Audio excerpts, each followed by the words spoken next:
ఇక్కడ పైన ఉంటాయి సార్ స్టాంప్స్. అంటే ఈ పోయినలోనే 2025 అవును. అంటే బిగ్ బాస్కి వెళ్ళక ముందు ఆవిడ ఏది ఇదంతా మీరు బయటకు వచ్చి ధర్మ మహేష్ గురించి అలిగేషన్ చేసి కేసు పెట్టి ఇంత జరిగిన తర్వాత? అవును సార్ అనుకుంటా. I'm not sure about the dates. But వీళ్ళు నాకు ఎలా దొరికారంటే సార్, నేను ఈ అమ్మాయి వెళ్తున్న ఫ్లాట్ ఉంది కదా ఇప్పుడు ఇతన్ని కలవటానికి, నా దగ్గర ఒక 3 months ఫుటేజ్ ఉంది. వీళ్ళు వెళ్ళేది కూడా నాకు ఈ అమ్మాయి ఈ 2023లో అఫైర్ నడిచిందని నాకు తెలుసు, కానీ స్టిల్ కంటిన్యూ అవుతున్నారని నాకు తెలీదు. సో ఈ అమ్మాయి వెళ్తుందనే డౌట్ కూడా నాకు లేదు.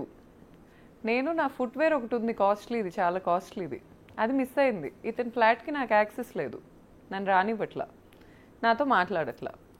సో నేను అక్కడ అగ్రిమెంట్ నా పేరు మీదే ఉంటుంది ఫ్లాట్ది, మేమిద్దరం కలిసి ఉన్న ఫ్లాట్ అది.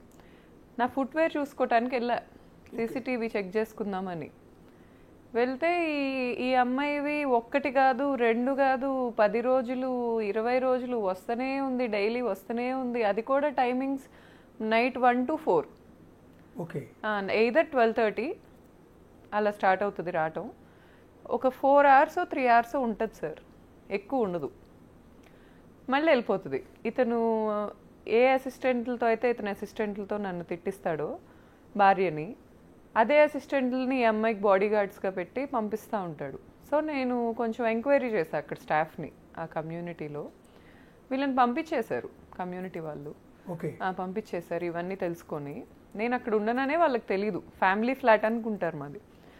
నేను ఎంక్వైరీ చేస్తే వాళ్ళు ఏమన్నారంటే బ్లాక్ వెన్యూ కార్లో వస్తుంది మేడం ఆమె, బ్లాక్ వెన్యూ కార్ ఆవిడది, నెంబర్ కూడా ఉంది నా దగ్గర, నోట్ చేసుకున్నా.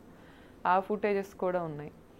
రాత్రులే వస్తుంది, అర్ధరాత్రులు. సార్ కింద ఉండే స్టాఫ్ ఏం చెప్పారంటే మేడం వచ్చింది నోట్ చేయకూడదు, నోట్ చేస్తే ఊరుకోని బెదిరించారు.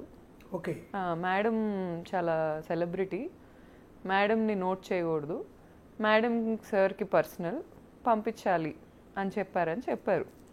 నేను డిస్టర్బ్ అయ్యా, అంటే నాకు అయిన డిస్టర్బెన్సెస్లో ఇది ఒకటి.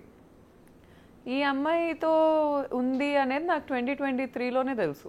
వాళ్ళిద్దరి మధ్య ఎఫ్ఐఆర్ ఉంది అనుకుంటున్నారా? నేను అనుకుంటున్నా.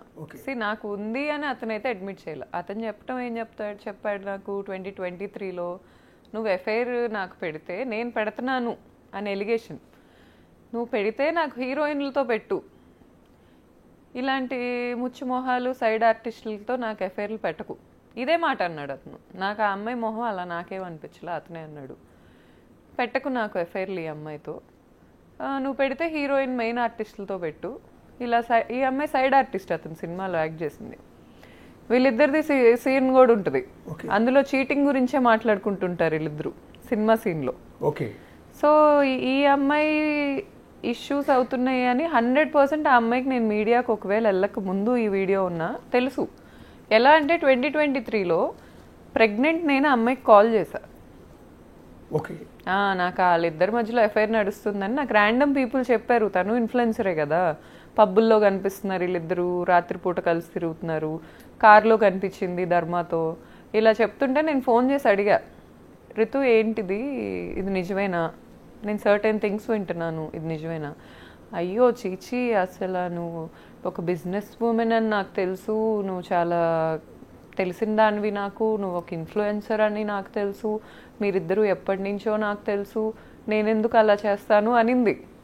నేను నమ్మేశా, ఇతన్నే నేను పట్టుకోలేకపోయా ఆ టైంలో, ఆ అమ్మాయిని నమ్మేసిన తర్వాత స్లోగా నాకు అసలు ఎప్పుడైతే ఈ అమ్మాయితో ఫ్రెండ్షిప్ స్టార్ట్ అయిందో సార్, ఖచ్చితంగా ఏదో అలవాటు చేసింది ఆ అబ్బాయికి అయితే నాకు అనిపించింది. ఒక వైఫ్కే అర్థమవుతుంది హస్బెండ్ ఎలా ప్యాటర్న్స్ మారుతున్నాయి, హస్బెండ్ నైట్ ఎప్పుడు రావట్లేదు, కొత్తగా ఈ హ్యాపీ డెంటల్ తింటాం ఒకటి, ఈ హ్యాపీ డెంటల్ ఎందుకు తింటున్నాడు, సర్టెన్ థింగ్స్ ఎందుకు కవర్ చేసుకుంటున్నాడు, ఇవన్నీ